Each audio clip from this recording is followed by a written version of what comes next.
मिसाल टुडे से मैं आपका साथी, आपका मित्र कुणाल पंत। साथियों, भारतवर्ष के इतिहास के काले अध्याय यानी कि काले पन्नों की अगर हम बात करें तो एक पन्ना बहुत ही खास उभर के सामने आता है और वह है कलकत्ता दंगा, direct action day, great Calcutta killings. Bharat की स्वतंत्रता के पूर्व मुस्लिम लीग द्वारा सीधी कार्रवाई यानी कि डायरेक्ट एक्शन की घोषणा 16 अगस्त सन 1946 16 अगस्त 1946 को कलकत्ता में भीषण दंगे से शुरू हो गई।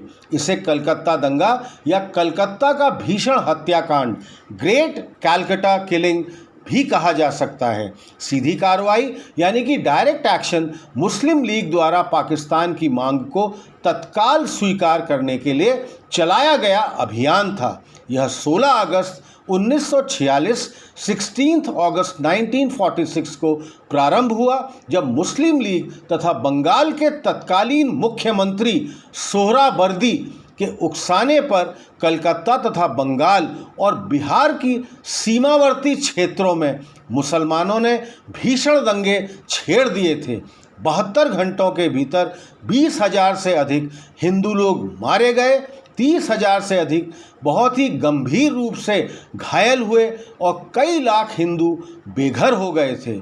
कई मासूम हिंदू लड़कियों तथा महिलाओं का सामूहिक बलात्कार उनके परिजनों के सामने ही किया गया तथा उन्हें और उनके परिवार को काट कर मुस्लिम लीग ने अपनी मजहबी ताकत का प्रदर्शन किया। ब्रिटिश और कांग्रेस दोनों को मुस्लिम की ताकत दिखाने के लिए मुस्लिम लीग काउंसिल द्वारा डायरेक्ट एक्शन की घोषणा कर दी गई थी, जिसमें हिंदुओं तथा सिखों का नरसंहार कर दिया गया। 1940 के दशक में भारत की संविधान सभा में मुस्लिम लीग और भारतीय राष्ट्रीय कांग्रेस दो सबसे बड़े राजनीतिक दल थे।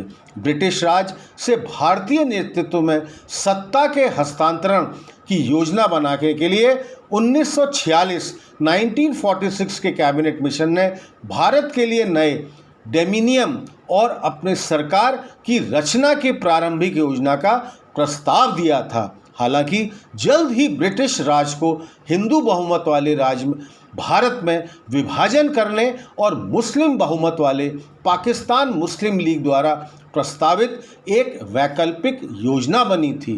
कांग्रेस ने वैकल्पिक प्रस्ताव को खारिज कर दिया।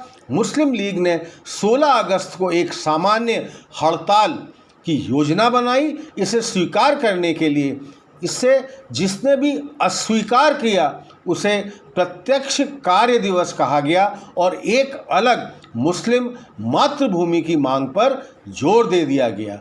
उन दिनों बंगाल की स्थिति विशेष रूप से बहुत ही अधिक जटिल थी। प्रांत में मुसलमानों ने अधिकांश आबादी का प्रतिनिधित्व किया, जिसमें 56% 56% मुसलमान और 42% यानी कि 42% हिंदू थे। मुसलमान ज़्यादातर पूर्वी हिस्सों में केंद्रित थे।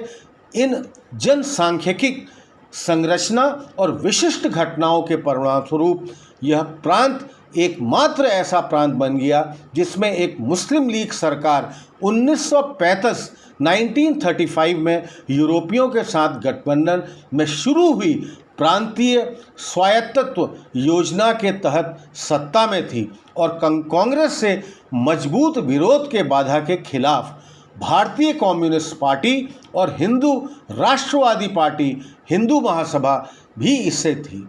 नतीजतन कोलकाता के निवासियों, जिसमें 64% हिंदुओं और 33% मुसलमानों को तब दो अत्यधिक विरोधी संस्थाओं में बांट दिया गया था। इस पृष्ठभूमि के खिलाफ विरोध में कलकत्ता में भारी दंगों की शुरुआत की गई।